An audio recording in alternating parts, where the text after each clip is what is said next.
Bismillahirrahmanirrahim. Assalamualaikum warahmatullahi wabarakatuh.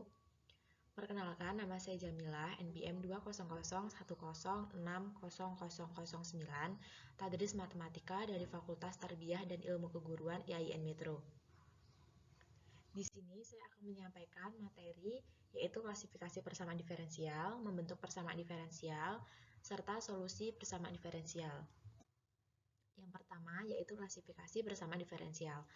Persamaan diferensial merupakan persamaan matematika untuk fungsi satu variabel atau lebih yang menghubungkan nilai fungsi itu sendiri dan turunannya dalam berbagai orde. Persamaan diferensial dapat diklasifikasikan dalam 6 jenis, yaitu yang pertama berdasarkan tipe, yang kedua berdasarkan orde, yang ketiga berdasarkan derajat, yang keempat berdasarkan nilai variabel bebas, yang kelima berdasarkan linearitas, dan yang keenam berdasarkan homogenitas. Yang pertama yaitu berdasarkan tipe. Berdasarkan tipe ada dua yaitu PDB dan PDP. Persamaan diferensial biasa atau PDB merupakan persamaan diferensial di mana fungsi yang tidak diketahui variabel terikatnya adalah fungsi dari variabel bebas tunggal. Nah, untuk contohnya yaitu x kuadrat d kuadrat y per dx kuadrat min 6x dy per dx sama dengan 0, di mana variabel bebasnya sama dengan x dan variabel tak bebasnya y. Untuk contoh yang kedua yaitu y aksen sama dengan e pangkat x plus sin x, di mana variabel bebasnya sama dengan x dan variabel tak bebasnya y. Nah, untuk yang ketiga yaitu d kuadrat q per dt kuadrat min 3 dq per dt ditambah 10q sama dengan 4. Variabel bebasnya t dan variabel tak bebasnya q. Persamaan diferensial parsial merupakan persamaan yang di dalamnya terdapat suku-suku diferensial parsial yang dalam matematika diartikan sebagai suatu hubungan yang mengkaitkan suatu fungsi yang tidak diketahui yang merupakan fungsi dari beberapa variabel bebas dengan turunan-turunannya melalui variabel-variabel yang dimaksud.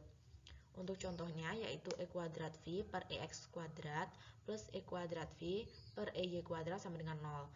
Variabel bebasnya x dan y dan variabel tak bebasnya v. Yang kedua yaitu berdasarkan orde. Klasifikasi persamaan diferensial berdasarkan orde yaitu penentuan orde suatu persamaan diferensial tergantung pada kandungan fungsi turunan di dalam persamaan diferensial tersebut, yang mana orde persamaan diferensial ditentukan oleh turunan tertinggi dalam persamaan tersebut. Contoh dari persamaan diferensial yaitu ada 3 orde 1, orde 2, dan orde 3. Nah, untuk yang pertama yaitu x dy per dx min y kuadrat sama dengan 0, atau dapat ditulis ulang menjadi x y aksen min y kuadrat sama dengan 0. Nah, untuk orde yang kedua, xy d kuadrat y per dx kuadrat min y kuadrat sin x sama dengan 0. Dapat kita tuliskan ulang menjadi xy y aksen min y kuadrat sin x sama dengan 0. Untuk orde ketiganya yaitu d pangkat 3y per dx pangkat 3 min y dy per dx ditambah e pangkat 4x sama dengan 0, atau dapat ditulis dengan turunan lanjutan dari y dikurang y turunan y ditambah e pangkat 4x sama dengan 0. Yang ketiga yaitu berdasarkan derajat. Klasifikasi persamaan diferensial berdasarkan derajat. Derajat dari suatu persamaan diferensial adalah pangkat dari suku yang memuat turunan tertinggi dalam persamaan diferensial. Maka untuk menentukan derajat pada suatu persamaan diferensial, perlulah menentukan orde tertinggi dari suatu persamaan diferensial tersebut.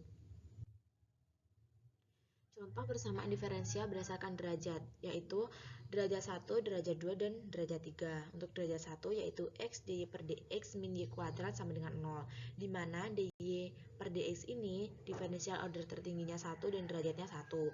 Nah, untuk contoh persamaan diferensial derajat 2 yaitu dy per dt pangkat 2 plus 2y sama dengan 0. dy per dt pangkat 2 sama dengan diferensial order tertingginya 1 dan derajatnya 2. Nah, dy per dt ini kan pangkat tertingginya 1, maka dia order tertingginya 1. Karena dia di luar ini ada pangkat 2, berarti dia berderajat 2. Untuk yang ketiga juga sama. Untuk contoh persamaan diferensial derajat 3 yaitu Di sini diketahui Y turunannya ada pangkat 3 dan Y turunan pangkat 4. Di sini kita lihat ada dua turunan, maka diferensial tertinggi pada persamaan diferensial ini adalah persamaan yang memiliki diferensial 2, maka order tertingginya 2. Maka kita tentukan derajat pada persamaan diferensial, maka hasilnya yaitu 2 pangkat 3, maka disebut derajat 3. Ini kan order tertingginya 2 dan ini derajatnya 3.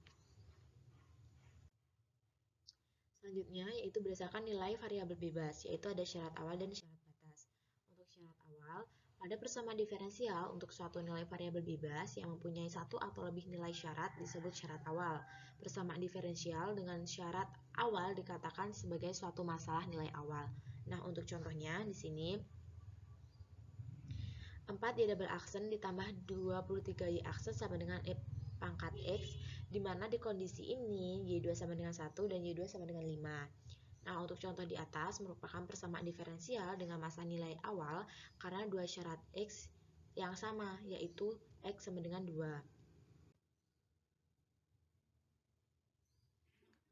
Nah, selanjutnya yaitu syarat batas. Jika persamaan diferensial, jika syarat yang diberikan lebih dari satu nilai variabel bebas disebut syarat batas dan merupakan persamaan diferensial dengan masalah nilai batas. Nah, untuk contohnya 4Y double aksen ditambah 23Y aksen sama dengan pangkat X, dimana di kondisi ini Y-nya 1 sama dengan 1, Y-nya 2 sama dengan 5. Nah, untuk contoh di atas merupakan persamaan diferensial dengan masalah nilai batas karena dua syarat pada X yang berbeda, yaitu X sama dengan 1 dan X sama dengan 2. Yang kelima, berdasarkan linearitas, yaitu ada linear dan non-linear. Klasifikasi persamaan diferensial berdasarkan linearitas. Berdasarkan kelinearitasnya, sistem persamaan diferensial dibedakan menjadi dua jenis, yaitu sistem persamaan diferensial linear dan non-linear. Sebuah persamaan diferensial dapat dikatakan linear apabila variabel-variabel tak bebas dan semua turunan dari persamaan diferensial tersebut muncul dalam bentuk linear sebagai berikut. Yang pertama, variabel-variabel tak bebas dan semua turunannya muncul dalam derajat 1. Dan yang kedua, tidak terdapat fungsi transenden. Fungsi transenden ini merupakan fungsi inverse, fungsi logaritma, fungsi eksponen, dan fungsi trigonometri dari variabel-variabel tak bebas dan turunannya. Yang ketiga yaitu tidak terdapat perkalian antara variabel-variabel tak bebas dan atau turunannya. Sebuah persamaan diferensial dikatakan sebagai non-linear apabila minimal satu di antara dari ketiga persyaratan tersebut tidak terpenuhi. Jadi kalau salah satu persyaratan ini tidak terpenuhi berarti dia non-linear, tapi kalau terpenuhi semua berarti dia linear. Langsung saja ke persamaan diferensial linear.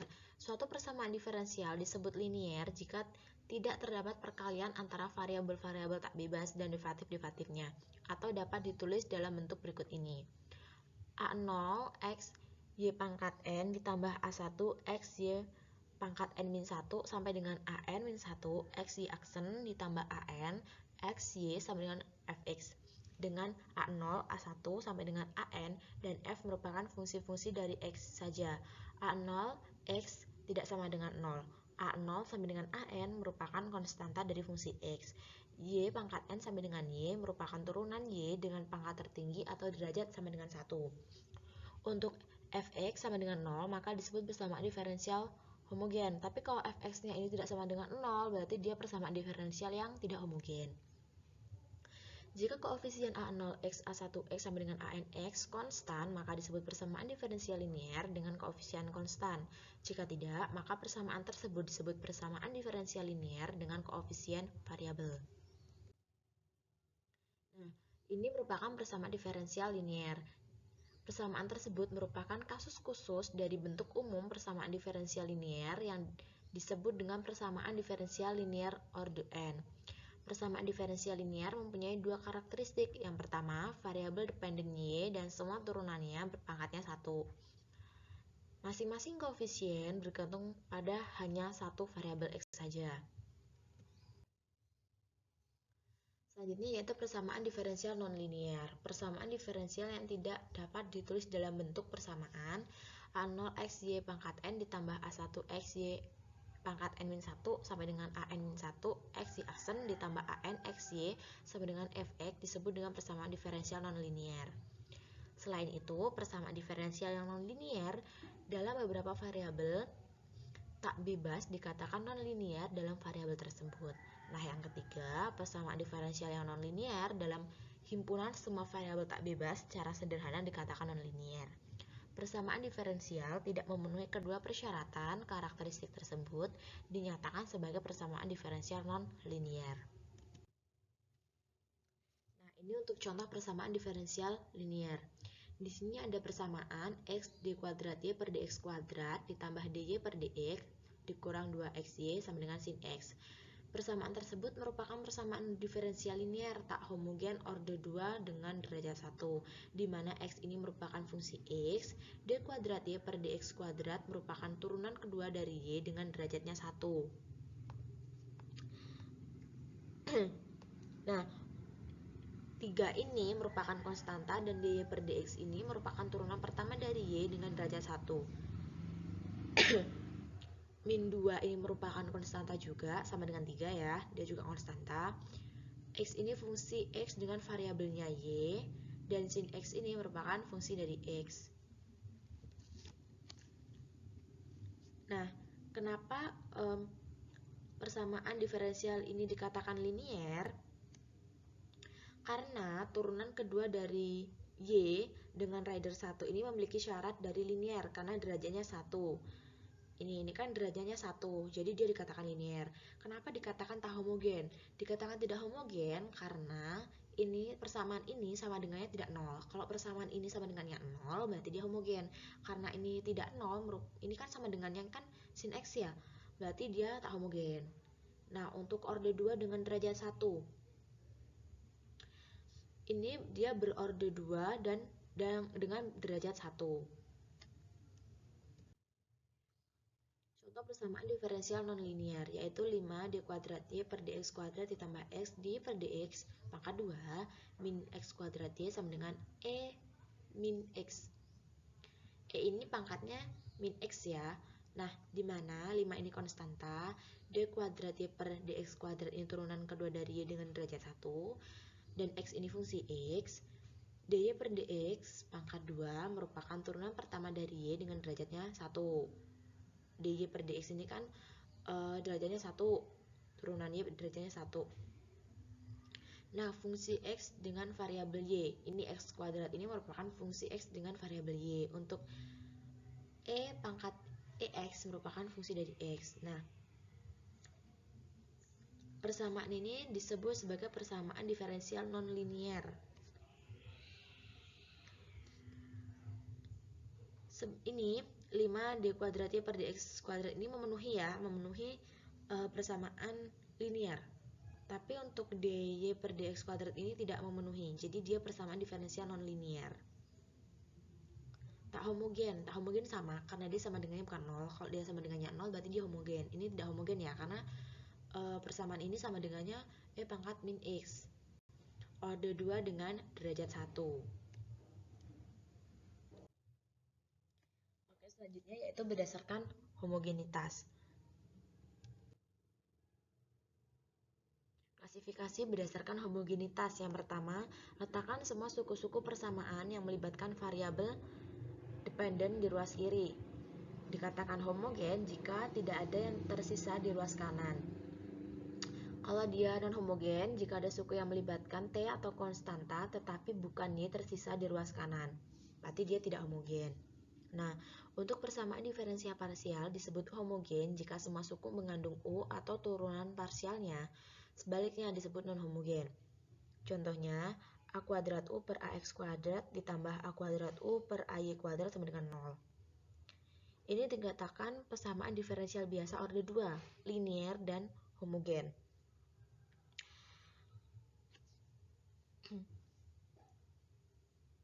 Kalau U ini berarti dia adalah variabel terikat, jadi fungsi yang belum tahu nilainya ya, U ini. Dia merupakan persamaan diferensial biasa orde 2. Ini linier, ini memenuhi karakteristik linier dan dia homogen karena sama dengannya 0. Kalau dia sama dengannya sin x, terus sama dengan e pangkat min X itu berarti dia tidak homogen. Karena ini sama dengan 0 berarti dia homogen. Nah, untuk contoh yang kedua yaitu A kuadrat U per AX kuadrat ditambah A kuadrat U AY kuadrat sama dengan FXY. Itu dia menjadi A kuadrat U per AX kuadrat ditambah A kuadrat U per AY kuadrat sama dengan X kuadrat Y. FXY ini kan terikat, dia menjadi X kuadrat Y. Maka persamaan diferensial ini namanya adalah persamaan diferensial biasa order 2. Karena turunan tertinggi tadi kan 2. Terus dia disebut linear. Kenapa? Karena U-nya ini pangkatnya 1. Sama. Dia linear juga. Karena U ini kan pangkatnya 1. Berarti dia linear. Disebut non-homogen. Seperti saya bilang tadi, persamaan ini sama dengannya tidak 0. Kalau persamaan ini sama dengannya 0, berarti dia homogen seperti yang di atas. Ini homogen dan ini tidak homogen karena dia tidak 0. Selanjutnya yaitu contoh soal homogen dan contoh soal non-homogen. Fxy sama dengan 2x pangkat 3y min 4x kuadrat y kuadrat adalah fungsi homogen berderajat 4. Suatu fungsi disebut homogen berderajat n jika f, kx, ky sama dengan k pangkat n fxy di mana k adalah konstanta dan tidak sama dengan 0. Nah, di sini f, kx, ky sama dengan 2, kx pangkat 3, ky min 4, kx pangkat 2, ky pangkat 2 sama dengan 2, k pangkat 4, x pangkat 3, y min 4, k pangkat 2, x pangkat 2, y pangkat 2. Ini sama dengan k4, k pangkat 4, 2x pangkat 3, y dikurang 4x pangkat 2, y pangkat 2. F, kx, ky sama dengan k pangkat 4, f, x, y. Dimana kita mensubstitusikan x jadi ky, y disubstitusikan jadi ky. Jadi x nya itu kan tadi kita ubah jadi kx yang posisinya di sini menjadi 2k pangkat 4x kuadrat y min 4k kuadrat x kuadrat y kuadrat sama dengan k pangkat 4 2x pangkat 3y dikurang 4x pangkat 2 y pangkat 2. F, kx, ky nya ini sama dengan k pangkat 4 f, x, y yang artinya di sini fungsi homogen dan berderajat 4.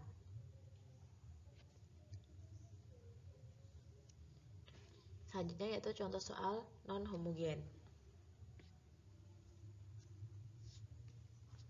yaitu selesaikan persamaan diferensial berikut. AX ditambah BY plus C dx ditambah X ditambah Y min 1 dy sama dengan 0.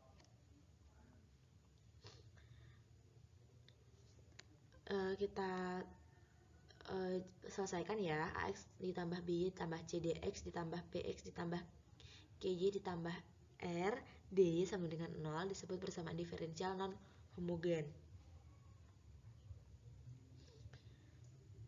1 dikali 1 dikurang 1 dikali 1 sama dengan 0. Nah, U-nya X ditambah Y jadikan U sama dengan dx ditambah dy.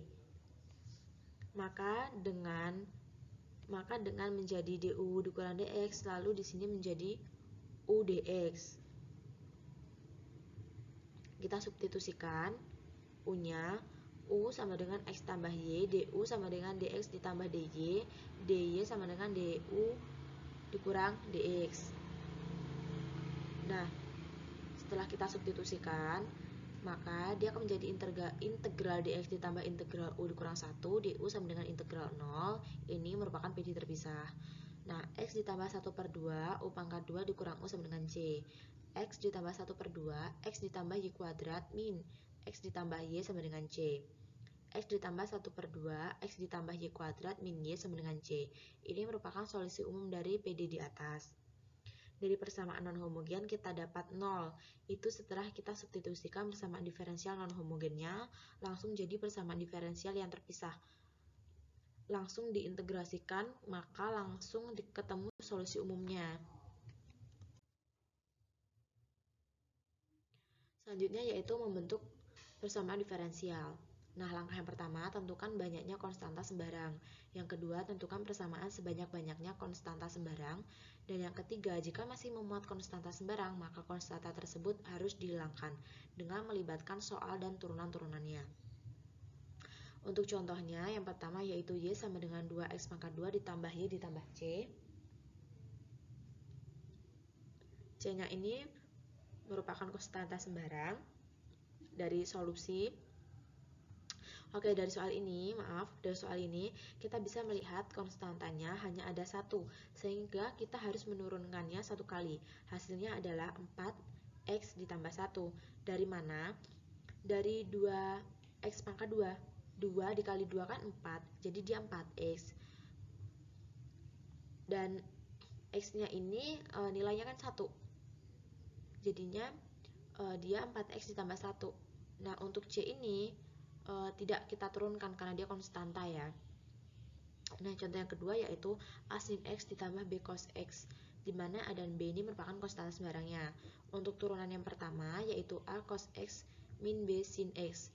Turunan dari sin kan cos, turunan dari cos itu kan min sin. Nah, kita turunkan lagi menjadi Y double aksen sama dengan min A sin X min B cos X. Nah, turunan dari cos tadi kan min sin.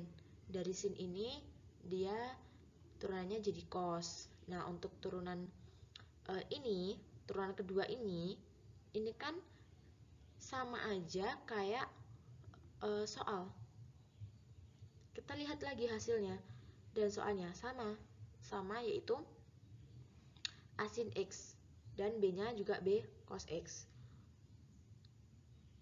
Kita bisa merubah atau Y aksen semua ruas dijumlah dengan Y. Nah, Y ini kita misalkan ya, kan ini kan sama dengan soal, berarti ini kan sama dengan Y. Berarti Y ini kedua Y ini kita tambahkan dengan Y. Jadi dia yaitu Y aksen ditambah Y kan sama dengan 0. Y double aksen ditambah Y sama dengan min Y ditambah Y, itu kan hasilnya Y aksen ditambah Y sama dengan 0. Kita masuk ke solusi persamaan diferensial. Sembarang fungsi f yang terdefinisi dalam interval R yang mana apabila disubstitusikan ke dalam persamaan diferensial mereduksi persamaan diferensial tersebut sehingga akan membentuk suatu identitas. Disebut solusi atau penyelesaian dari persamaan interval tersebut. Atau dengan kata lain, solusi dari persamaan diferensial adalah suatu fungsi Y sama dengan fx sedemikian hingga f f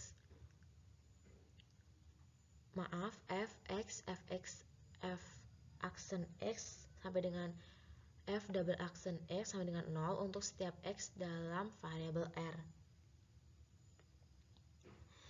Solusi persamaan diferensial juga dinyatakan dalam bentuk eksplisit, implisit, bentuk umum, dan bentuk khusus. Jadi, untuk solusi persamaan diferensial ini ada 4, yaitu yang pertama eksplisit, implisit, bentuk umum, dan bentuk khusus.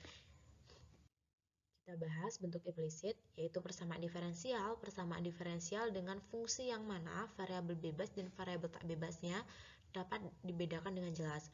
Solusi eksplisit dinyatakan dalam bentuk Y sama dengan fx. Contohnya, Y sama dengan X kuadrat plus 5X ditambah 4.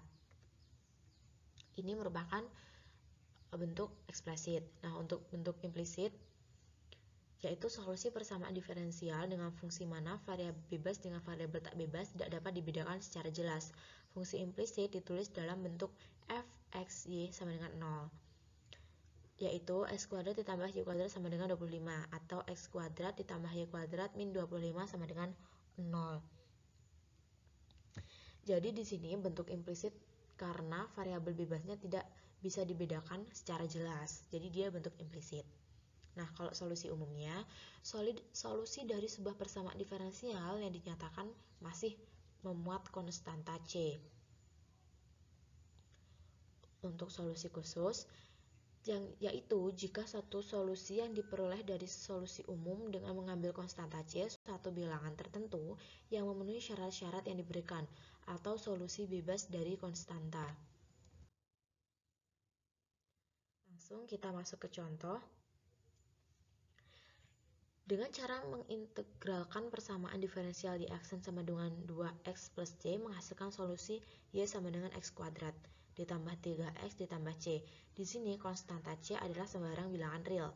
Fungsi y sama dengan x kuadrat ditambah 3x ditambah c adalah solusi umum persamaan diferensial y aksen sama dengan 2x ditambah 3 diperoleh dari y sama dengan x kuadrat ditambah 3x ditambah c. Dengan mengambil nilai C dengan konstanta tertentu. Misalnya, untuk C sama dengan 0, diperoleh solusi khusus Y sama dengan X kuadrat ditambah 3, dan untuk C sama dengan 19, diperoleh solusi khusus Y sama dengan X kuadrat ditambah 3X ditambah Y, Y sama dengan X kuadrat ditambah 3X ditambah 19. Nah, contoh yang kedua yaitu buktikan Y sama dengan E pangkat X adalah solusi dari persamaan diferensial. Nah, di mana Y double aksen min Y sama dengan 0. Y ini tadi kan E pangkat X ya. Kalau dia diturunkan, Y aksen sama dengan E pangkat X, turunkan 2 kali, dia menjadi E pangkat X. Nah, untuk disubstitusikannya, Y double aksen dikurang Y sama dengan E pangkat X dikurang E pangkat X. Y sama dengan E pangkat X merupakan solusi dari Y double aksen dikurang Y sama dengan 0. Baik, itu saja yang dapat saya sampaikan mengenai klasifikasi, membentuk, dan solusi dari persamaan diferensial. Jika ada kesalahan, saya mohon maaf. Terima kasih dan semoga bermanfaat. Saya akhiri, wabillahi taufiq wal hidayah. Wassalamualaikum warahmatullahi wabarakatuh.